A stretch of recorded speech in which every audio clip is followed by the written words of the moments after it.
Los Williams pelikularen ideia Raúl de la Fuente zuzendariari burutu zitzaion, eta gure 9 urteko semearen gustuekin zerikusi handia dauka. Berak ikusten zuen gure semea telebista ikusten, Athletic partidoak ikusten, eta oso deigarri egin zitzaion Rauli nola Williams anaiak umeen eta gazteen artean eta nerabeen artean daukaten jarraipena. Zenbat gustatzen zaien jendeari bi anaia hauek. Raul ez da bereziki futbolzalea, baina horra hasi zen Williams anaien eta Williams familiaren bizitzari buruz irakurtzen edabideetan, eta horri iruditu zitzaion oso istorio polita zegoela kontatzeko, ezta?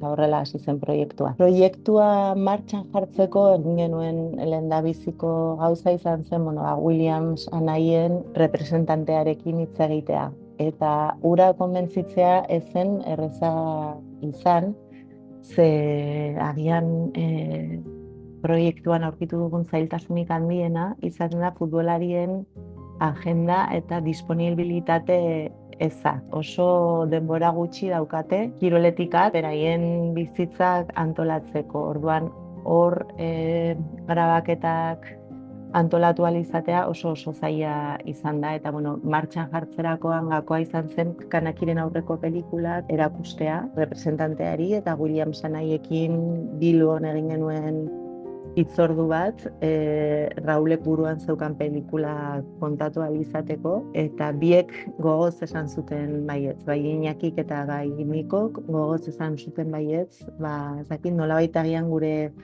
aurreko pelikule, gure ibilbideak, konbentzitu egin zituzten. Pelikula martxan jartzeko ere bai oso garrantzitsua izan zen, hasieratik Enzero produktorarekin, ekoiztetxearekin eskutik joan garela. Dokumental honetarako 2 urtez grabatu dugu, egun inguru, eta izugarri material baliotsua lortu dugu. Grabaketa hasi zen Mundu Txapelketan, Katarren, 2022an, eta aurtengo Eurokopa arte egon gara grabatzen. Erregearen Kopa edo Kopa del Rei ere 2 urtez grabatu izan dugu. Grabaketa gehiena Euskal Herrian izan da, bai Iruñean eta bai Bilbon, baina baita ere ikusi ahal izango dituzue pelikulan Katar, Ghana, Williams familiaren jaioterria, Angola, Costa de Marfil eta Cabo Verde agertzen dira ere bai, baita Sevilla ere, eta Berlin. Beraz oso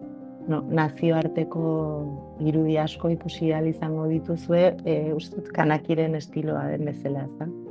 Los Williams zinemiran estreinatzea guretzako suposatzen du 6. zinemaldira hurbiltzea Raúl de la Fuenteren titulo bat. Nomadak estreinatu zuenetik sail ezberdinetan egon izan dira bere lanak. Hasieratik geneukan begi puntuan, ezta, zinemaldira iristea pelikula honekin, erakusleiho internazionala da, eta horregatik oso pozik gaude zinemaldian bueltan egoteagatik.